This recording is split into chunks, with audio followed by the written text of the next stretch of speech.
So in this section, we wanted to explore some of the areas of challenge or tension that, as we reflected on the document, we found ourselves noticing as a team. Given your experience, Father James, leading parishes on that journey of renewal and working at diocesan level, what were some of the challenges that struck you most as you read through the instruction? I think one of the things that struck me, I've already kind of commented on it, that on the one hand, it's easy to read this, this protective sense, because a lot of the document obviously it's been written by the congregation of the clergy. They seek to protect the uniqueness of the ordained role. This wasn't issued by, the Department on New Evangelization. Is that in some places it comes across as a bit fearful and controlling. I think if we reduce it that's the only motive, then as I said before, I think we miss something. Because this is really about authenticity, living the mission out of the authenticity of our vocation. But in places where it seems to overstate the point about, don't use this title or don't use this, or lay people shouldn't be called this, this, and this. And, I've discovered that titles and words they're not the deal breakers. It's the meaning that we give these things.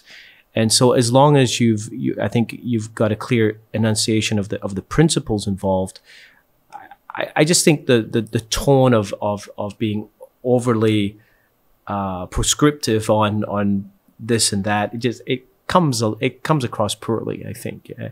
If we're people of hope, and then why are we so fearful about this? So that would be one potential weakness of the document. I think that many people who have got some theological background can see past that. They can see what the real issues are. But I think for a lot of people who are interested in this issue, reading through that section is a major turnoff. It's like, good grief, boys, like, come on. So that I would say that's a potential problem. Another thing is, we spoke about it and we agreed to use the term that the document is a bit overly optimistic about our starting point. And that's a very positive way to say it. But a few places I found myself shaking my head, and maybe it's just my perspective, but in many of the dioceses I've been to and looking at their numbers, and this is in North America, let alone in Europe, the structure is going off the cliff. If you think about, it's going off the cliff. It's in the beginning of the end of the collapse of the structure. Now, I'm not saying it's the end of the diocese itself and those places or the diocesan church. There's something new is going to emerge, but it's reached critical. There's a critical point that we're in, and that critical that urgency doesn't necessarily come across. It's a fairly lackadaisical sense of, we've got to deal with these issues and here's some guidelines. But in some places, this is an incredibly pressing issue. And if we don't get it right, I think there are major consequences if we don't get this right. We're very vulnerable right now. And there's the mystery of God's grace in all of this. There's the Paschal mystery of dying and rising. But I sometimes think, I'm not sure that every act of dying in the church is necessarily God's will. I was struck as well that in paragraph 48, it speaks about how, some of these challenges are presumably reversible and of brief duration. And one of the things that made me sort of muse on was, God is always doing a new thing. And some of what we see here in what is God stripping away from the church with this pandemic, what is he calling his church to be?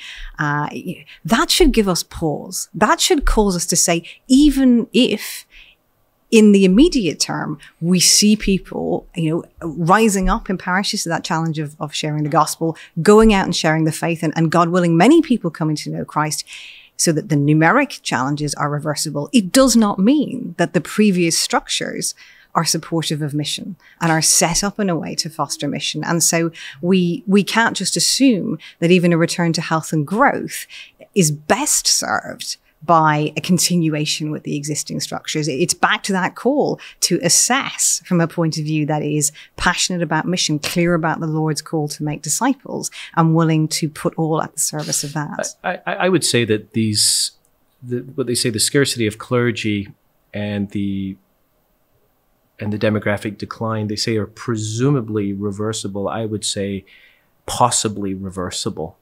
I would not in any way say it's presumable. Not from what I've seen in the church. Do I believe that the church can be healthy? I wouldn't be doing what I'm doing if I didn't believe that. So, and when I say possibly, that has everything to do with us, not with the Lord. There's nothing deficient there. I mean, God's will for the church is to be healthy and to bear fruit. Is the will of my Father that you become my disciples and bear much fruit. That is clear, and the Lord gives us the grace we need for that. But if we make idols of our structures and our ways of doing things, the very things that Evangelii Nuntiandi 27 is asking us to give up, then our fruit will not be as great. And there are shifts. Again, this is written for the global church in places in Europe and North America. The demographic issue is not just about church itself. There's demographic issues afflicting nations at provincial, regional, and federal levels and national levels, where you've got the bottoming out of population. The birth rate is below the replacement level. The baby boomers now represent the majority of the population. Like entire populations are going through a dying process, and so that may be reversible in some distant future, but it ain't anytime soon. And so I think in terms of possible weaknesses, I think this is extremely, extremely understated. That also talks about the financial state of the diocese and leads into the whole issue of, closure of churches, suppression of parishes, and gets into a lot of canonical terms, which after my 3 years working with the diocese, I'm fairly familiar with this stuff. I've never, I'm not by nature perhaps inclined towards canon law, but maybe out of necessity, I've come to really, really appreciate it. But there's a distinction here that's very helpful, but might be lost in a lot of people. And again, this is sometimes, if you're a specialist in your area, we can all do it. We presume a lot, but there's a very slight distinction here that needs to be made. It says that lack of clergy, demographic decline, or the grave financial state of a diocese are not ordinarily legitimate causes for decreeing a reduction of parishes. Now, here's the thing. Parishes or the dioceses all over the Western world, and I include Australia and those regions, are dealing with this issue of decreeing a reduction of parishes precisely because of lack of clergy, demographic decline, and grave financial state. But it says here state of the diocese, not the state of a parish, and that's a different thing. See, canon law is very protective of parishes and distinguishes in church law between a diocese and a parish. In canon law, a parish is actually what's called a juridical person, fancy term, which basically means the bishop can't grab the stuff.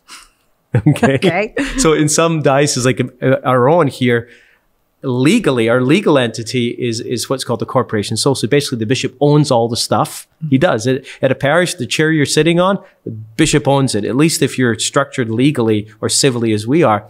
But in canon law, he can't. It's not his chair. You can't take it. So church law protects it. And possibly that's some of the wisdom after being around for 2,000 years, is that a bishop cannot suppress a parish and sell off its stuff to basically pay the diocesan bills. You can't do that. So this is what this document is saying.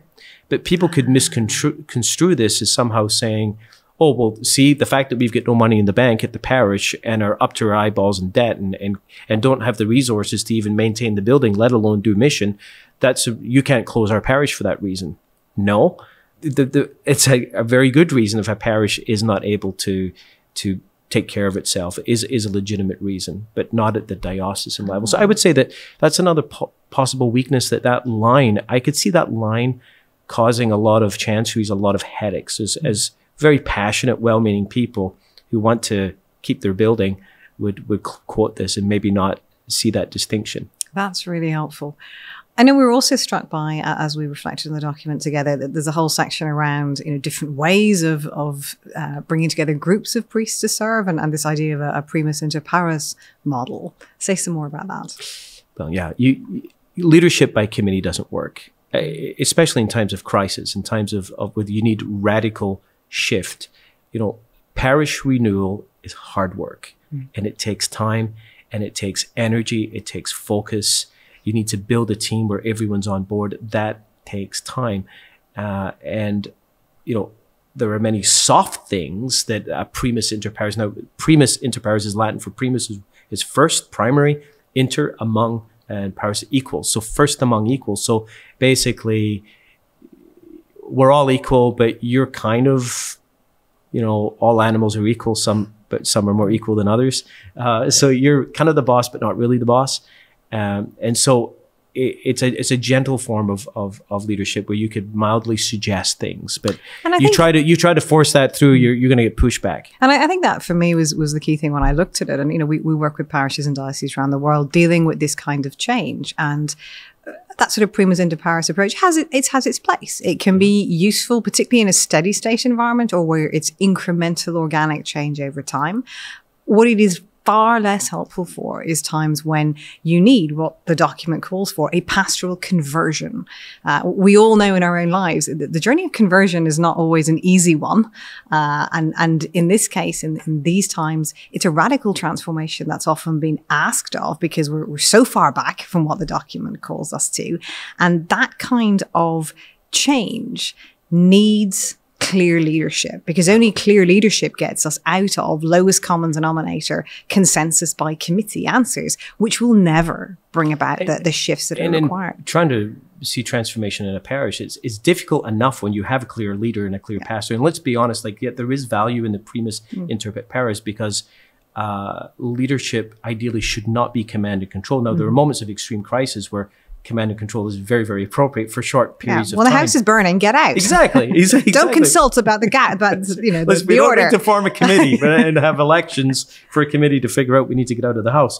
But generally, we want to be very collaborative and supportive, and that's the most long-term chance of leadership being fruitful with that kind of model. But one of the things that leaders cannot give up is the vision, the idea of casting vision, of reminding people of the why and driving that home in everything you do in your preaching. And even when there is clear leadership, many pastors that we work with will find that, you know, you can have parish staff, even other clergy on your team. You can have key parishioners who they don't disagree about what you're doing or how you're going about reaching our goal. They disagree with the goal. Like this idea that, you know, parish's mission should be the interpretive key of everything, and it's primarily about evangelization being primary.